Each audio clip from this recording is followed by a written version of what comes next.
मला म्हणतो कसा येतो भांडेगाव कसा याला काय म्हणतात? मी म्हटलं याला हत्ती म्हणतात. तेव्हा मला म्हणतो हत्ती शोभा 96 मला याला बघायचंय.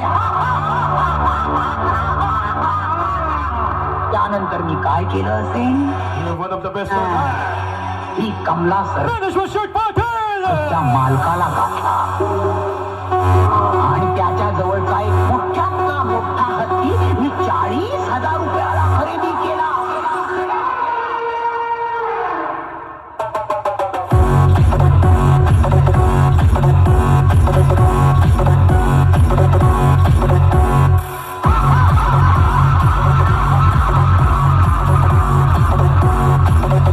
आणि मला मांडतो कसा